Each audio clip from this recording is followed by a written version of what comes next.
ჩვენ გონებით მივისწრაფით ღმერთისკენ. ჩვენმა გონებამ დაგვიდასტურა რომ ღმერთი არის. იმიტომ რომ მანამდე გულში გაჩნდა რწმენა, რომელიც ღმერთმა გვაჩუქა. მაგრამ ადამიანი მარტო გონება ხომ არ არის. ეხლა გონებასაც თავზე ხელს რო ვიდებ, აქ თავი არ იგულისხმება მარტო, შემეცნების უნარები იგულისხმება საერთოდ. და ზოგადად ადამიანი ხო მარტო გონება არ არის. აი შევიმეცნე და ვიმეცნებ და ვიცი რომ ღმერთი არის წამს.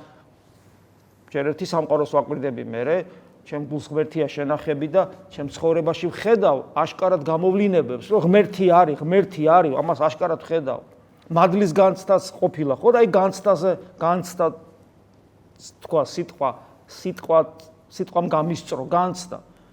ანუ ადამიანი მარტო გონებით კი არ ხვდება, არამედ განიცდის კიდევაც. სიყვარულს გონებით ხვდები თუ განიცდი? პრინციპში ორივე უნდა იყოს. ჩვენი ღმერთი რომ არის, გონებით ვიცით თუ ქრისტიანები ვართ და ამავე დროს ჩვენ უნდა განვიცდიდეთ მას. უნდა გძნობდეთ მას. ანუ ჩვენი ეს გძნობის გული ჩართული უნდა იყოს ამაში. მე უნდა მქონდეს შეგრძნება იმისი, განცდა, გამოცდილება, რომ ღმერთი არის. გონებით ვიცი რომ არის. გძნობითაც ვიცი რომ არის. ამას ემატება ის რომ მის ნებას გამოვეზიებ და ჩემ ნებას მის ნებას დავამთხებ და ეს ჩემი თავისუფალი პიროვნული არჩევანი იქნება. და როცა ადამიანი ასე ცხოვრობს, მისი გული იწყებს განწმენდას. განწმენდილ გულში მკვიდრდება ღმერთი.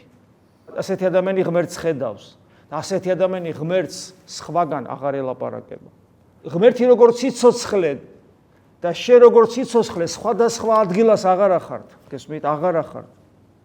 ღმერთი როგორც სიცოცხლე და შე როგორც სიცოცხლე ერთად ხართ. შენში, შიგნით.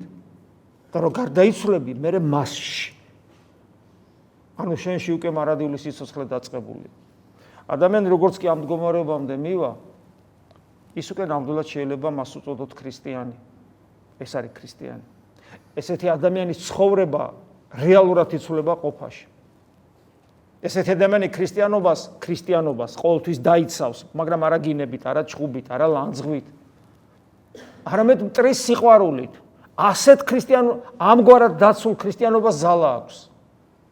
ხოლო ქრისტიანობას როცა იცავ ადამიანური, ამ ქვეყნიური, ამ სოფლიური კანონებით, მართალი ხარ კი ბატონო.